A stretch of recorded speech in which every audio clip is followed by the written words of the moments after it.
Good afternoon. My name is Lisa Blavel, and this is my final video post for class, The Problem with Human Scale.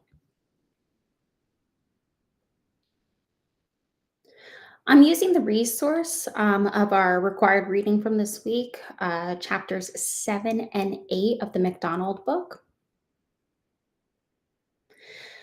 So during the deliberations at the Constitutional Convention, it seemed imperative that all regions of the young United States were represented and were part of the decision-making process.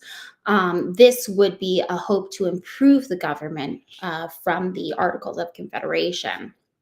But in having so many different representatives with so many different agendas and opinions from all of these different states, their needs were being pushed forth, but it might not have been a concern of New Jersey, what was happening in Virginia, or vice versa. So these vastly different geographic locations caused different industries and different problems to arise, like slavery, which was imperative for the agricultural society in the South. So it posed questions about manufacturing that would not have been a problem for agriculture, and slavery, which would not have been a problem for the manufacturing North. So the matter of sectionalism and federalism prompted several different debates throughout the convention. And it was difficult for representatives to separate their state ideologies and what they wanted via sectionalism versus what would be good for the overall country of the United States through federalism. So to keep the country united, they were pushing all matters and opinions had to be heard. So you wouldn't want to upset Connecticut for not listening to them. You wouldn't want to upset Georgia for not listening to them. So over the course of time, throughout the Constitutional Convention, everyone had to be heard. Everyone had to bring their issues and opinions up to the floor. So there was merit in this idea. I mean, being in a democracy, we want everyone's opinions to be heard. But for a matter of how effective this could be, and how time-consuming this could be, that could really cause an issue. So there's going to be a lot of stalling in the decision-making process, because you have to listen to debates. You have to come up with compromises. You have to listen to every single opinion. So McDonald says that the Randolph Plan was discussed for 2 weeks. So again, there's 2 more weeks of the Constitutional Convention that are going to be focusing mainly on one idea, or even the issue of representation, which held the decision-making process for a month. And then we ultimately have the Constitutional Convention lasting from May 25th all the way to September 17th.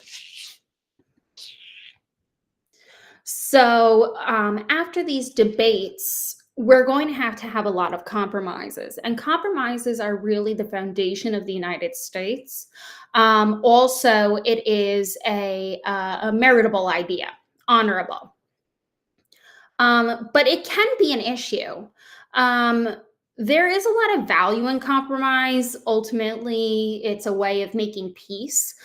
But within compromise, you're going to be giving up certain things that you want, certain ideas that you think are important enough to bring to the table. So, for example, we have the Great Compromise, which is going to be the issue of representation. William Patterson came up with the New Jersey Plan. And obviously, being that he's from New Jersey and representing New Jersey, his idea is going to focus mainly on helping those smaller states. So he proposes that there should be like 1 vote per state, or an equal amount of votes per state, no matter their size, no matter the population. Then you have the Virginia Plan, which is going to favor the slave-holding South with larger populations.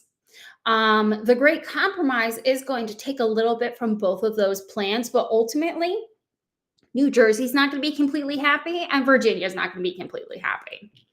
So, supporters of this small state plan willingly gave up some of their potential advantage for the representation of the United States to be fair. Now, that's kind of a tough word, fair. What's fair? But ultimately, for the common good of the United States.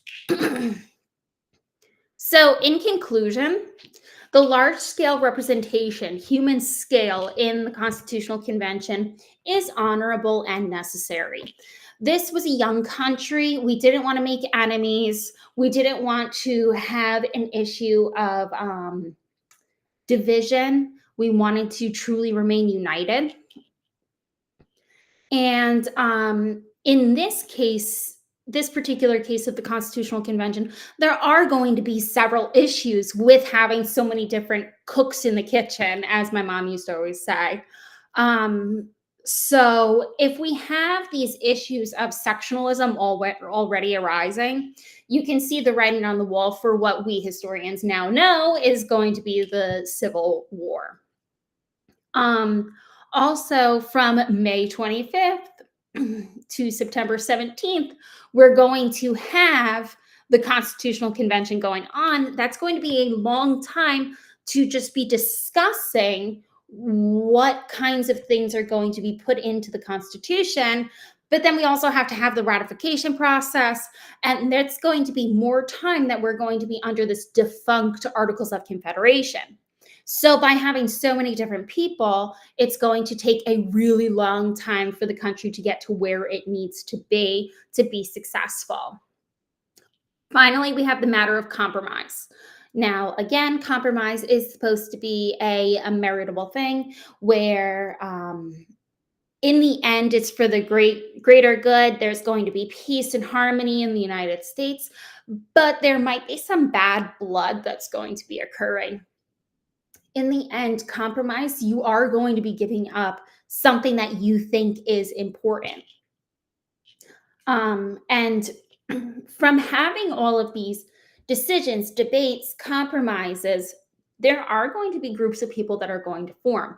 This is where we're going to start seeing the development of political parties, which George Washington actually warned us in history to never have political parties. Political parties, according to George Washington, would be the death of democracy. It would be the death of the United States, which is an interesting thing for us to look at in things that are happening today with our presidential debates, our presidential elections. We see a lot of a divide between the different political parties in the United States, and our first president, George Washington, kind of saw the writing on the wall as a result of seeing this large group of people coming together and pushing their own political agendas and what they thought are important. So all in all, I hope that you enjoyed my last video post. I have really enjoyed this course, and I look forward to hearing from the rest of you. Bye-bye.